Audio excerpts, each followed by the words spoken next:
computer. There we go. Now let's be sure. No, I don't want that. Is this week 14? Maybe 13. I just have to. Well, we have 1, 2, 3, 4. Yeah, 4 more class periods. This will technically be week 15. How many weeks does Southern have? 16 weeks, 16 big finals. Yeah, 16. So 15 class periods, really. Okay. What do we have so far? 1, 2, 3, 4, 5, 6, 7, 8, 9, 11, 12, 13. This is 13. Oh, 12. Then 14, 15, 16. Oh, okay. I added in spring break. So it's really 12. So we got 4 more to go. All right, video setting, that's good. Audio, that's good. Okay, and we're recording. All right. We did chapter 7, gases, liquids, and solids. Now we're going to review solutions, chapter 8. Fresh marker today.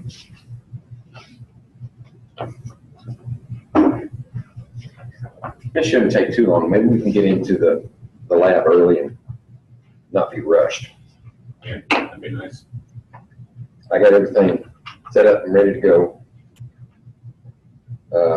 Okay. So what do we mean by a solution? It's got to be a mixture. Right? So a mixture's got to have at least 2 components. And one of them, and a mixture that is homogeneous.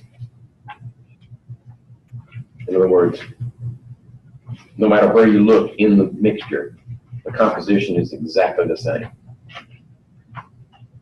As a practical matter, for aqueous solutions in particular, one way to tell that you have an aqueous solution is to shine light through it. Right, so you shine your light.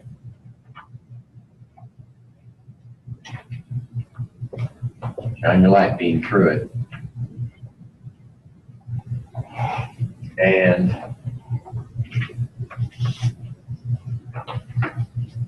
if you see the light beam on the other side, but you don't see it passing through the mixture, then you have a solution. If you can see any evidence of light passing through your mixture, you don't have a solution. It could be. Now here's the kicker. A solution is a homogeneous mixture, but every homogeneous mixture is not a solution. All right. Here's what I mean by that, and here's the exception. Colloids. Colloids are homogeneous mixtures, but they're not solutions because you can see this Tyndall effect.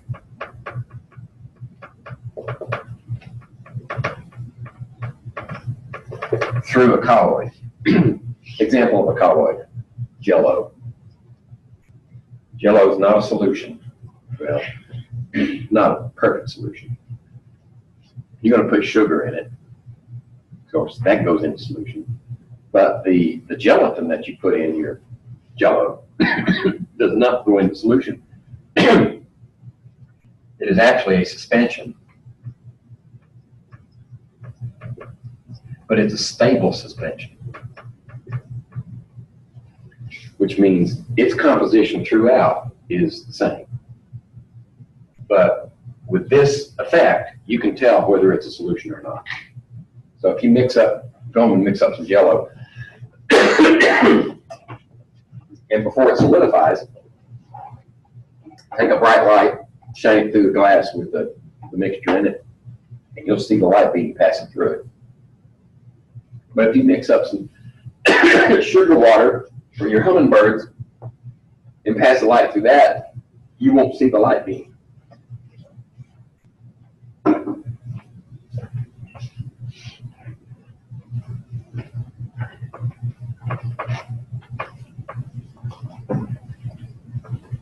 Okay, so what are the components of a solution?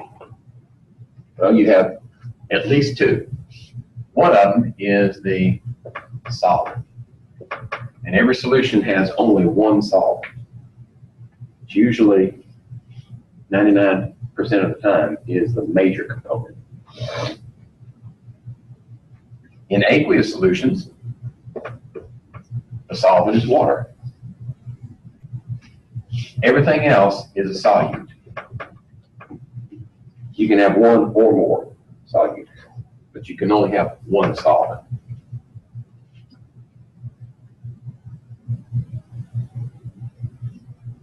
Now, solutions don't have to be what we would normally consider like sugar and water, a solid and a liquid.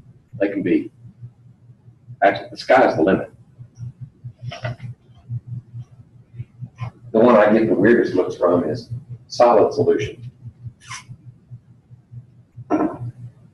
Like two metals together, an alloy, that's a solution. Like brass, where you combine copper and nickel. Copper's the solvent, nickel's the minor component, so it's the solute.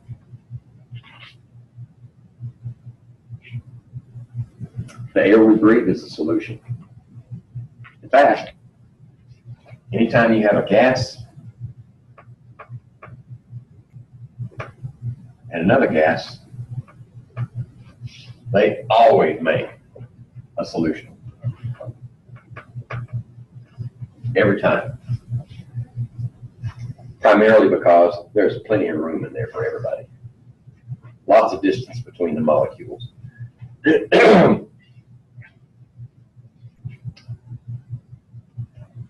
Let's see.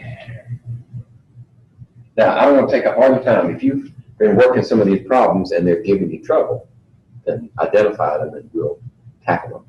Okay? I'm pretty, chapter 8's like pretty fresh for me, I feel like. But I wanted to go over just like the math. Okay. Oh, yes, the math, the most evil part of any class. What page are you on? 6? Where you start talking about expressions of concentration. Yeah, we can start there. It's like the molarity concentration unit. That's the same stuff as what we did like in our lab, right? Yeah, molarity equals moles per volume. Right? And the volume has to be in liters. And of course, this is my abbreviation for moles.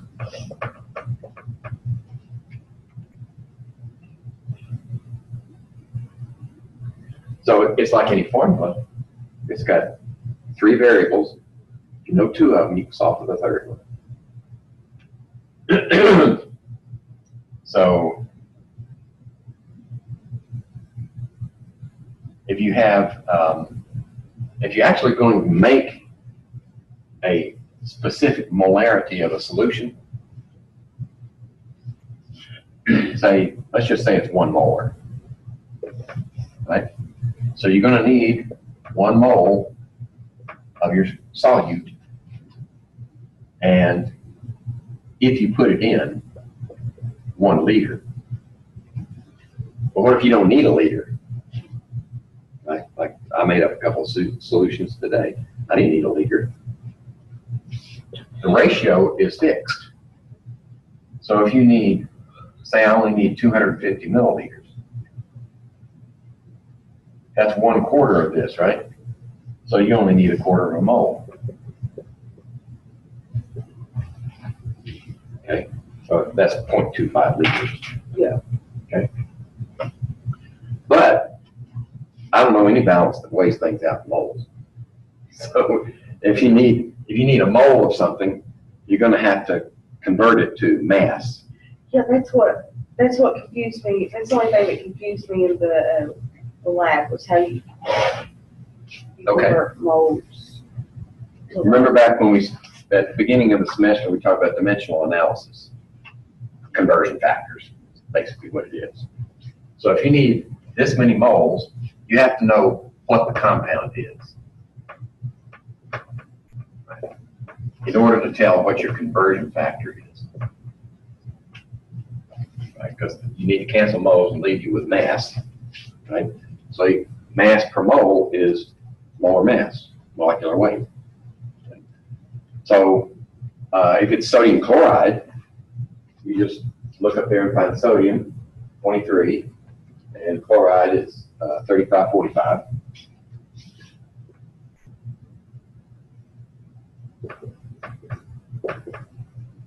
So you have this is your molar mass for sodium chloride.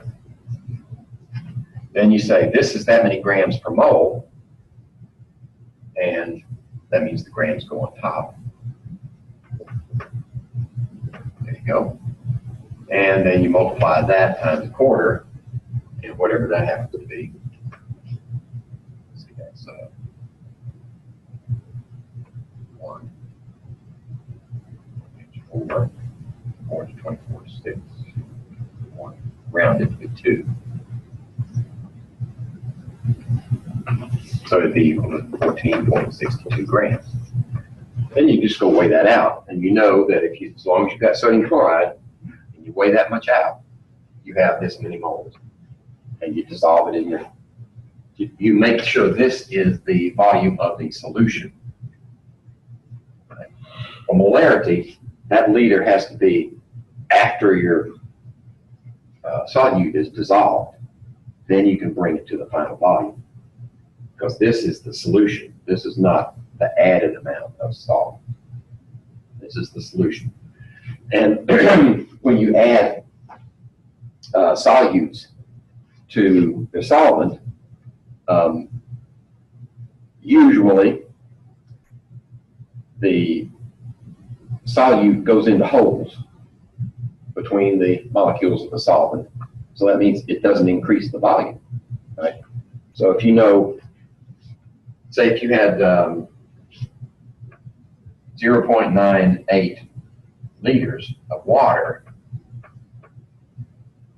and you had 0.02 liters of sodium chloride,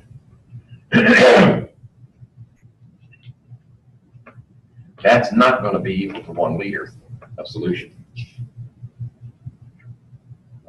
They're not additive. So that's why we use volumetric glassware, because that tells you exactly how much solution you have when it reaches the mark. I showed you that, didn't I? That thing with a long neck on it. And a mark there. So in our case, this would be equal to 250 milliliters.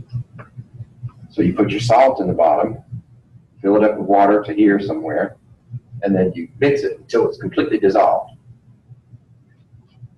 And then you check the temperature. You don't have to use a thermometer. Just grab onto it and see if it's hot or cold.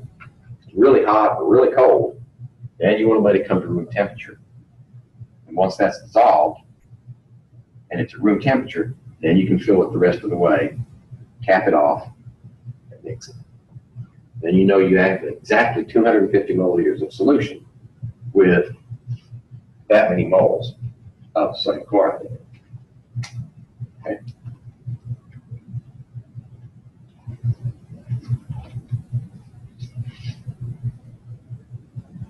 Even if you're making a solution with a liquid, like you're making a certain molarity of ethanol in water.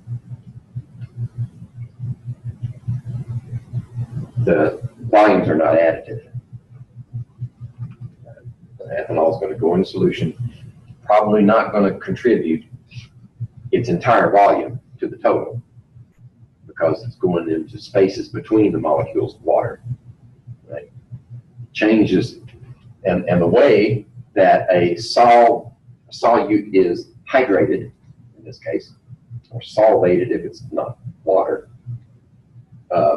determines the final volume. Because the water molecules gather around the solvent, the solute, and if they gather a certain way, they could potentially expand in volume rather than shrink. So that's just a cautionary note. The final volume is not additive. Not for molarity. We have other expressions. The one that we used for freezing point depression was not molarity, was it? Wasn't big M, it was little m.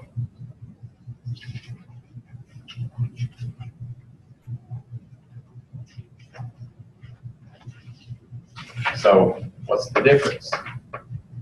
Well, that's called molality. Okay? And it is also moles per mass.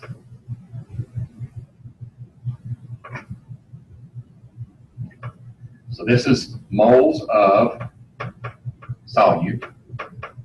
So that's the same. This is mass of solvent, okay, in kilograms. So it's sort of related to liters, because 1 liter of water is close to a kilogram. But we only are interested in this case in the mass of the solvent. We don't care what that is. Okay. Now, what's the advantage of using this one versus molarity in our experiment? Well, we were interested in temperature change, weren't we? Well, anytime you change the temperature, you change the volume. Right? And we didn't want a measurement that would change its concentration with temperature. Right? That would make calculating almost impossible. You need to introduce calculus to do that one. And scientists don't like to make things complicated unless they absolutely have to. So we got this different measurement that's based on mass. Mass is not going to change with temperature. So that's why we use molality for freezing point depression, and for that matter, boiling point elevation, because they're both related to temperature.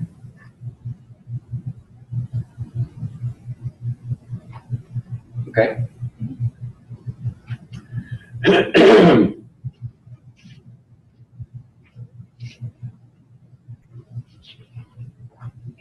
In this case, you don't need volumetric glassware, do you? You just need to know the mass of your solvent and the moles of your solute. Put them together. Who cares how much space they occupy?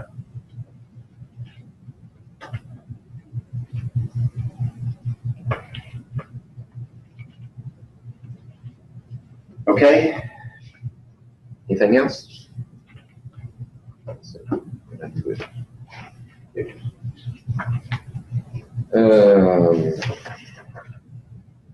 Numbers and calculation.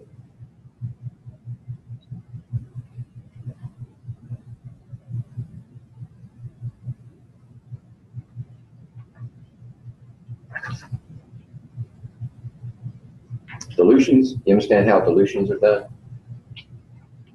It's like taking a concentrated Spock solution and making a diluted solution out of it. It's really very simple. We're going to use molarity. let's say this is the concentrated side. This is the diluted side. Okay. Sometimes I write it M1V1, M2V2. But this way, you can tell which side is supposed to be concentrated and which side is supposed to be diluted. And they're equal to one another. Why is that? The definition of molarity is that. So what is M times V? M times V equals moles, right? So if you transfer a certain amount of this solution, certain volume of this solution, then you're taking out so many moles, right? You're transferring that many moles of the solvent. And you're going to put it into, usually, a larger volume. So here's that amount that went in here. It's the same moles on both sides. It's just a different volume. So this number of moles equals that number of moles. Right? So if these two are equal to one another, and you have this molarity times that volume, and you know the volume that you're putting it into, then it's an equation in one unknown. You can solve for the molarity. Or if you want a known molarity from this stock, then you have to decide what volume does it have to go into. Or if you know you want this molarity and that much of it, and you're starting from this molarity, then you solve for how much you need to take out of here to make that solution. Okay? It's usually that way. You usually have a concentrated stock that you keep on your shelf. And you say, okay, today I need this much volume at that molarity, so how much of the stock concentrate do I need? And you go get that much. You put it in this volume, and you have that molarity. Okay?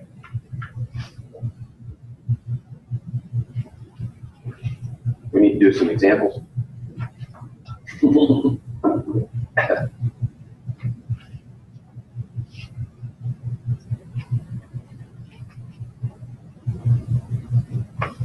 We used to do soil extractions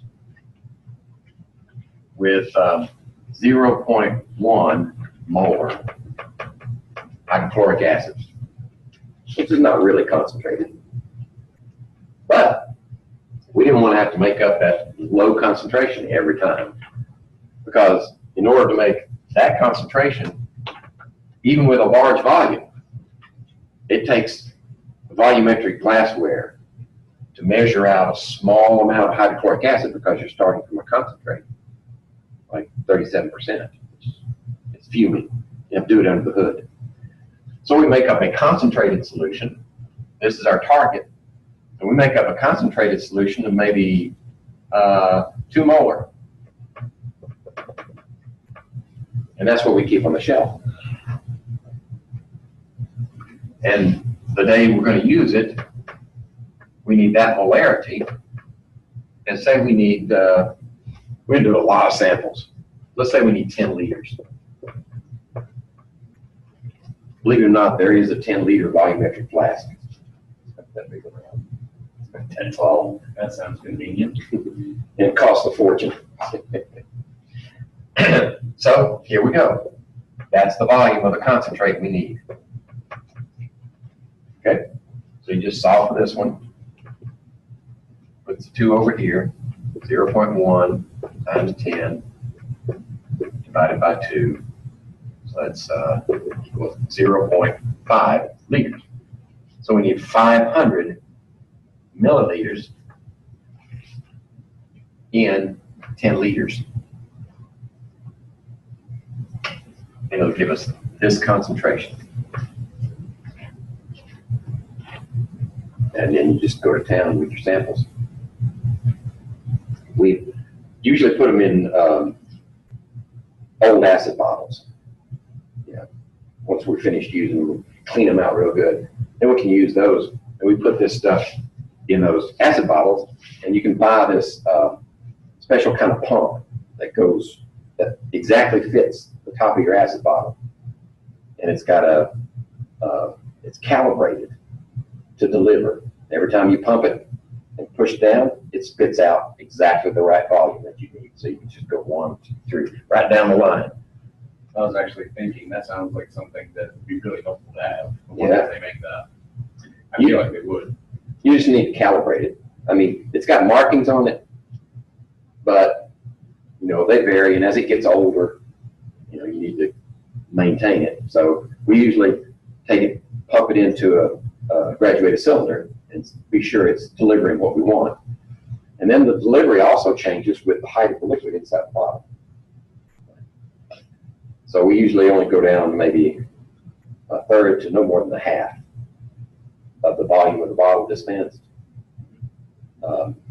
before we know that it's starting to lose its accuracy. Then we pull it out and refill it. Go on. I love simplifying science, like describing scientific experiments. What are you doing? I'm pouring acid on dirt. Yeah. It makes it sound insane. Yeah. Actually, it wasn't just this. It was a mixture of 0.02 molar ammonium fluoride. So it's a mixture of these two. But you can make up a concentrate as long as the ratio is the same, 0.1 to 0.02. And if the ratio is right, then you really only have to concentrate on this one, and that ratio is going to go with it.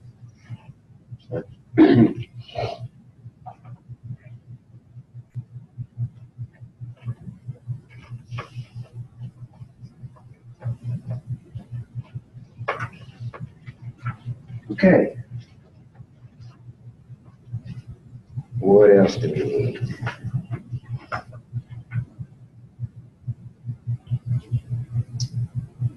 Okay, there's the Tyndall effect on that page.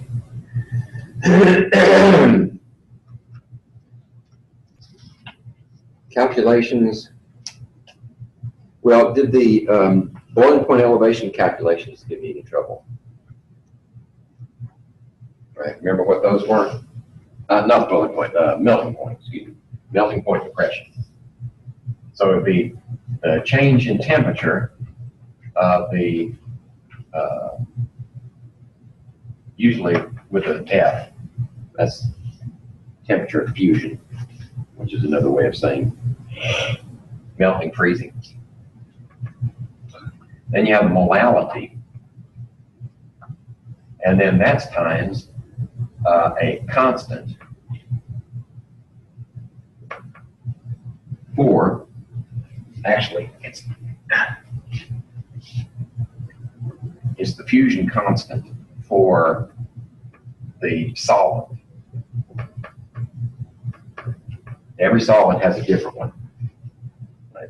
So that had to be given to you in the method. And then all you had to do was figure out what's the difference in temperature between the pure solvent and the solution of the solvent. And that gives you the molality of that solution. And you weighed out a certain amount of solute. So for molecular weight, you already had the mass because you weighed it out.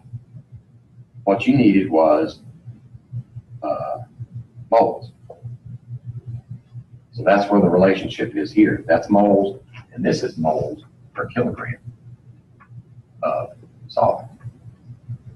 So you know how many kilograms of solvent you had, and you calculated from this what the molality was. So then you just plug this in. That's given. Solve for that. That number goes in here with your mass, and there you go. So fairly straightforward.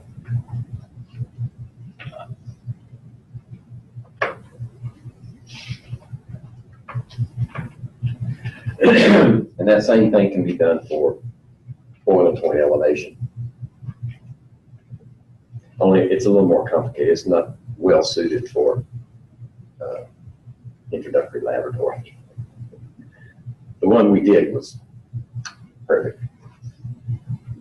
You can also do osmotic pressure, which is another colligative property. Did we cover that one? Yeah, there it is, osmolarity. So you can change the osmotic pressure by adding things to your solution. And in fact, we're going to look at that today with our lab. This I think you gave it. here it is. Osmosis and dialysis. Osmosis is the process of osmosis is the movement of selective movement of molecules through a membrane. Right? And it operates under because of a concentration gradient, difference in concentrations. So if you got 4 of them on this side and you only have 2 of them on this side, the pressure is going to be for those to move over here and equalize. So what will happen is actually, if you've only got 2 and 4, it'll be equal when one of them moves.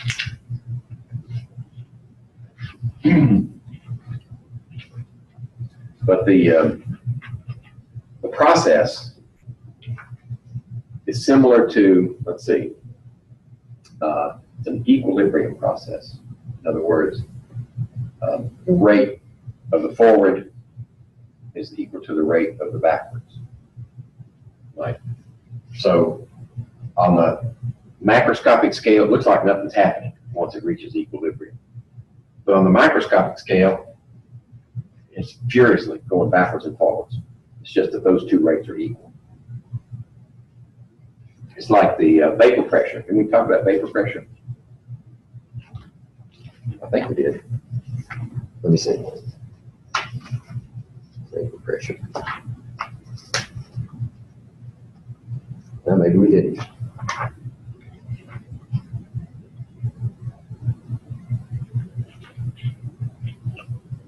Yeah, we did. Rail's law.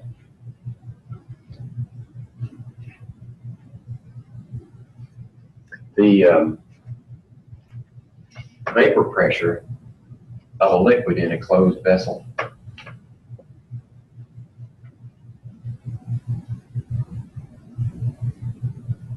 okay, I've got your liquid here. And molecules from this liquid, when you first cap it off,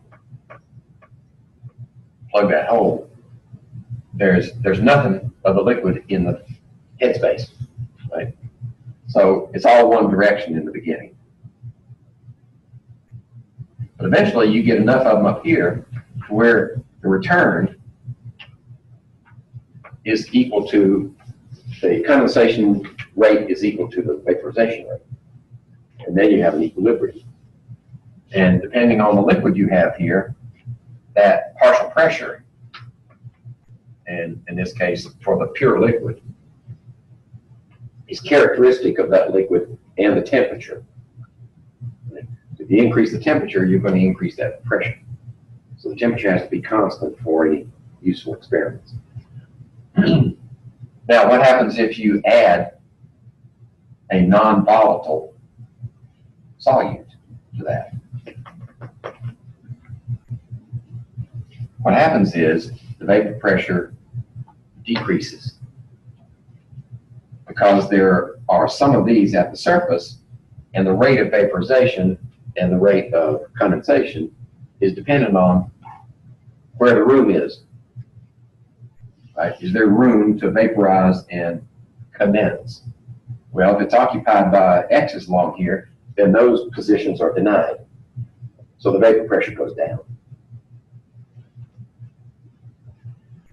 And that can be calculated according to Rayo's law. So the actual pressure is equal to the mole fraction of the solvent times its pure pressure. Right? So say we have, for every 9 moles of solvent, we have 1 mole of X's. In that case, the mole fraction was 0.9. Right? So then you say 0.9 times whatever this pressure happens to be. Let's say it's 25 millimeters of mercury. Then the actual pressure would be 9/10 of that. Okay, that's Rayo's law.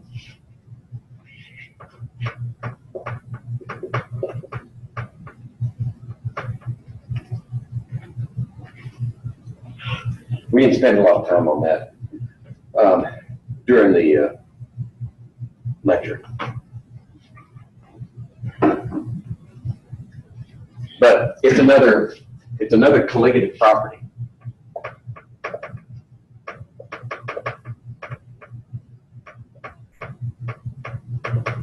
Remember what a colligative property is. It's property of the solvent that changes only with the relative amount of the solute. It doesn't matter what the solute is. Right? So that's good, because if you need to find out the molar mass of something, you may not know what it is. Right? The whole point is to find out what the molar mass is. That helps you identify what the compound is. So if you have a colligative property that you can use with that unknown, then you can derive information from it without actually knowing what it is. That's why colligative properties are valuable. One of the reasons. Another colligative property is osmotic pressure. So if you have, let's say this is usually how they draw it. So you have a liquid here, and then you have a long tube with a bulb at the bottom and a constriction.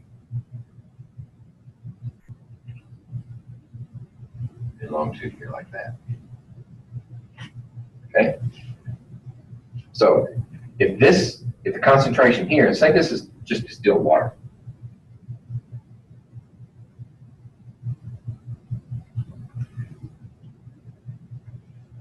And this is your semi-permeable membrane, right there. The rest of it's a glass tube. And you have, right at this level, inside, you have a concentrated solution of sugar, sucrose. Let's just say it's 10%. Mass volume, so 10 grams for every 100 milliliters. 10% sucrose. Okay. Sucrose will not pass through that membrane. It's too big.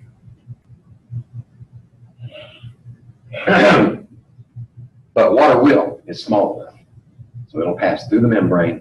And what's going to happen is, since the concentration of water out here is so much higher than it is in the tube, the water's going to go into the tube. So water's going to go in here, and it's going to go in there until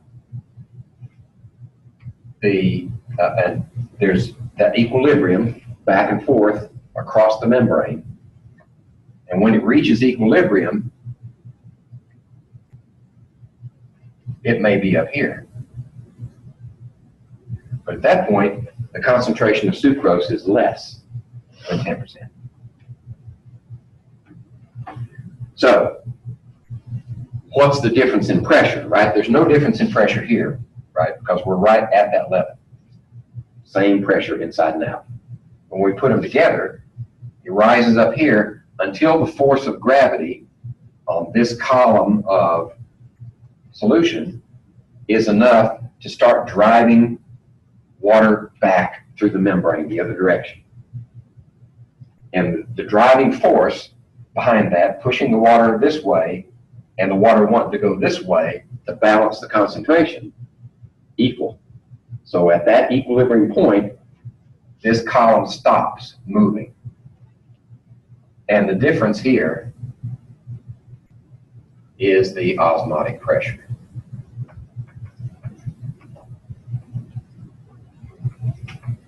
And they give it a symbol, pi. Okay? Now, if this is an aqueous solution, of course, you need to know the density here, but it can be converted into millimeters of mercury, which is usually the way it's expressed. Well, actually, on the international scale, it would be in pascals.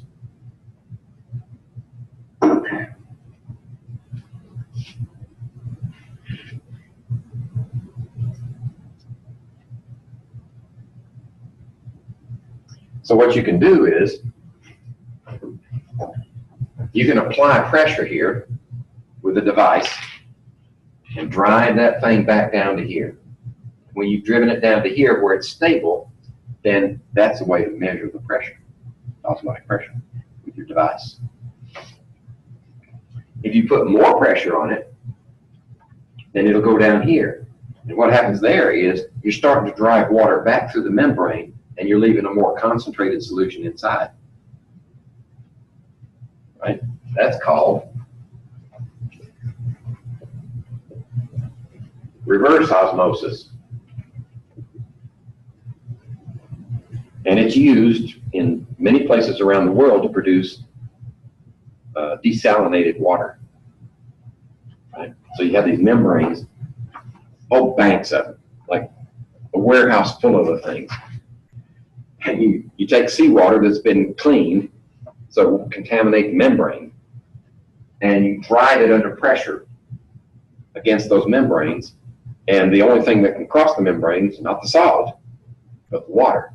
The water crosses the membrane, comes out here pure, and then the concentrated brine that you produced under that pressure is just shunted off, dump it back in the sea. You know, an ocean's big enough, it won't make a bit of difference. So places that, it takes a lot of energy to do that. Right? So you got to have a lot of cheap energy. Cheap electricity, cheap oil, like in the Gulf states, where oil is plentiful, they can afford to do that. And they basically have to because they don't have many sources of water on the Arabian Peninsula. But there are some places in the United States that are doing that too. California, Florida, primarily. I think there's one in Virginia too. Virginia Beach, I think they make desalinated water. But they use practical application of a colligative property.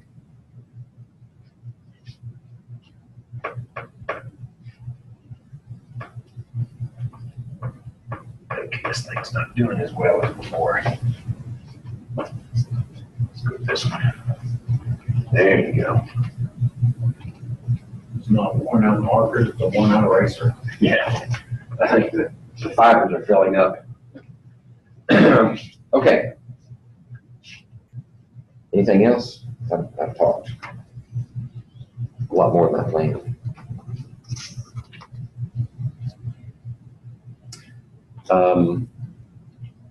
Sometimes you'll see those membranes that we're going to use a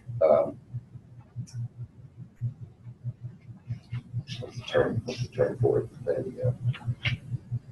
Dialysis tubing to do part of our experiment today. And the membrane, the material it's made of, sometimes it's called semi-permeable.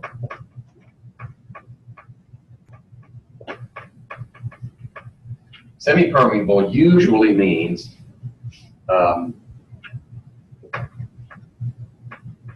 transmits water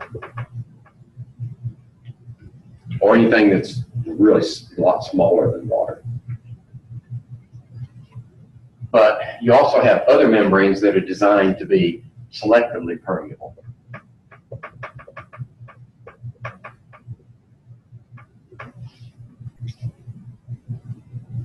Is that right? Or should that be an I? In one moment, with the power of Google, I'll tell you. Yeah, I think that's an I. It's EAVLE. I got it right the first time? Yeah, It's EA. Okay. So selectively permeable usually will transmit water, but it's also selective on the basis of molecular weight.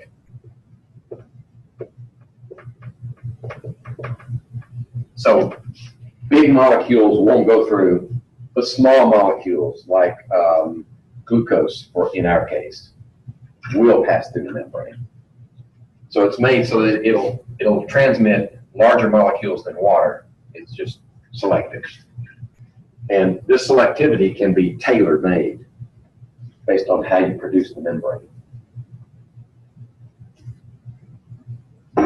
They use dialysis tubing, of course, in the process of dialysis.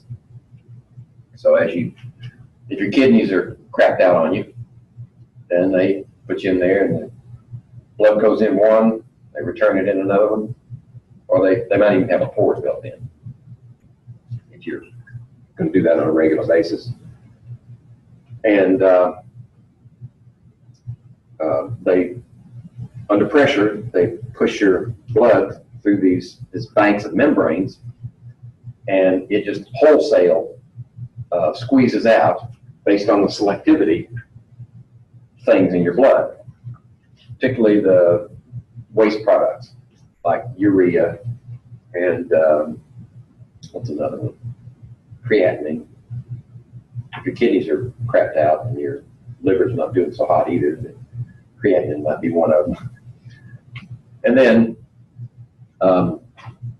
some of the liquid goes with it, so before they give that blood back to you, they need to maybe add some more volume to it, like an isotonic solution. I'm not sure if that's how they do it, or if they just make you drink something. I'm a chemist, not a doctor. Yeah. Anyway, our membrane is selectively permeable.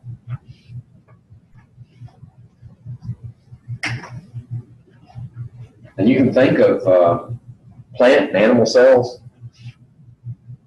or membranes that are part of your body or part of plants or other animals.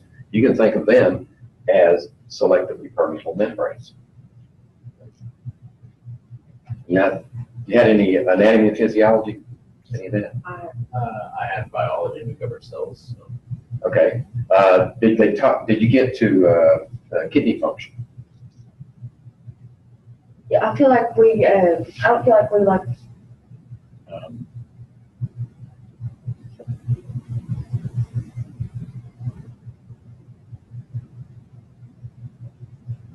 The first place that your blood goes, this is the blood vessel, so that's blood. It goes to a thing called Henle's loop.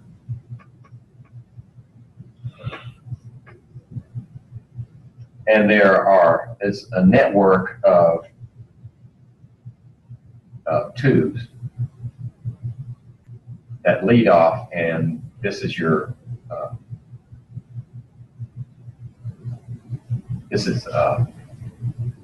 will eventually be urine, right? So it just, under pressure, it just squeezes out, it filters out liquid, and it's transferred into these tubes.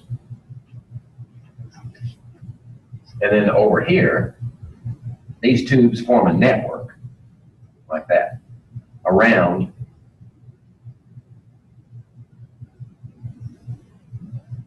this thing. And this is called a glomerulus. At this point, Wait a minute, I got that backwards.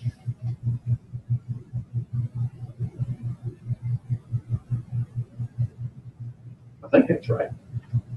Anyway, even if I've got it wrong, it's a two-step process. Wholesale filtration and then reabsorption. And in here, the selectivity is active transport. So the blood and the cells that line those vessels selectively reabsorb components from this solution that you want to keep. Right? And it's in this place where the kidney establishes the right ionic and other types of balances that it's looking for. Right? Like if you ate too much salt for supper, it'll come out here, and then it'll still be rejected over here. So you can get rid of it, right? And maintain that sodium, potassium, other mineral balance in your blood. And then your urine, that's why they can test your urine and find out if things are functioning correctly. Right? That's why they usually make you fast before you do it, so that you don't bias the results by, eating something that's heavy salt or something like that. I have to check myself to be sure that's right. It's been a while since I taught that stuff, so I could have it backwards. I'm gonna find out. They keep voting it, so.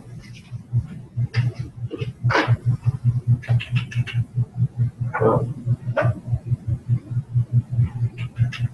shut down on me again.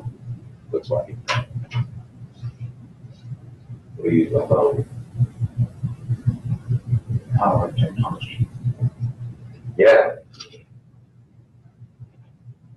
I rely on it more and more as my brain ages. Okay.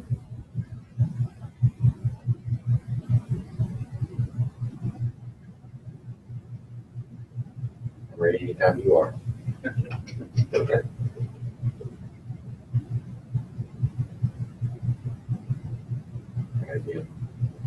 There it goes.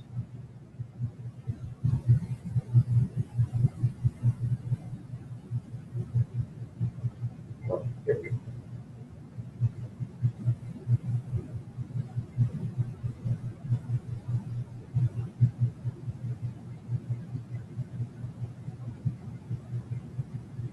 Okay. It was a slow connection. It's a good connection, it's just slow. Yep. Welcome to something. There's the anatomy. I need more detail on that. Microscopic anatomy, that's what.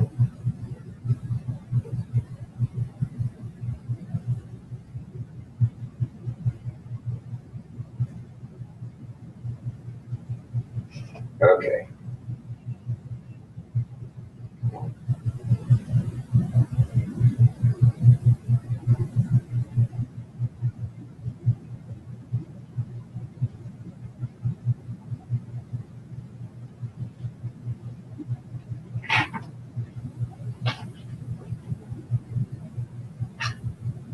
I think this computer's about ready to bite the dirt.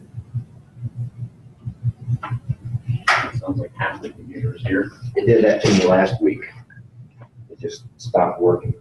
The only way I got it to come back is unplug it. Oh, they're going to log in. Oh, bad. Go backwards. Okay.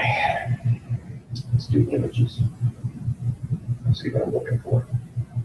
There we go. Okay, I had it backwards. The glomerulus is first. That mass on this side is first. Goes in there. Then it goes to Henle's loops for reabsorption. Okay, so I did reverse it. And that makes sense.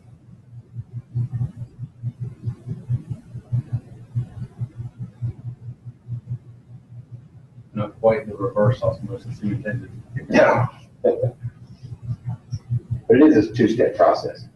Just wholesale filtration and then reabsorption. Okay. Anything else? Know the difference between hypertonic, hypotonic, and isotonic? You probably got that in physiology. Or even biology for that matter. Yep. I like biology. That was my class. That's my first degree. Really? Yeah. Science is one of my two favorite subjects. Mainly because it's interesting. Oh, yeah. Never get bored. You can get confused, but you'll never get This is true. If you don't thrive on confusion, then pick a different discipline.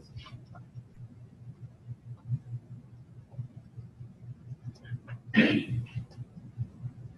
you think of something, you know, I mean, we can go ahead and start our lab, and if you think of something that it just pops into your head and say, oh, I meant to ask you this, we'll talk about it when it comes up. It just won't be recorded. So, 10:20. 10:21 now. 10:20, that's an hour early. So it gives us plenty of time to do the lab. Hopefully. We take our time, you know. Yeah. I assume you read through it at least once. Yeah. So you know that we're going to be using potatoes, which I forgot to bring, so I went up the street and bought one. And the dialysis tubing. We're going to have to make up 2 solutions of sodium chloride, a dilute one and a concentrated one. So that's for your piece of potato core. Then we're going to use the dialysis membrane to show its selectivity and measure solution. One way we're going to measure to see if there's starch on the inside and the outside of the membrane after we finish the process. We use iodine for that, of course. Yeah. And then we use this solution called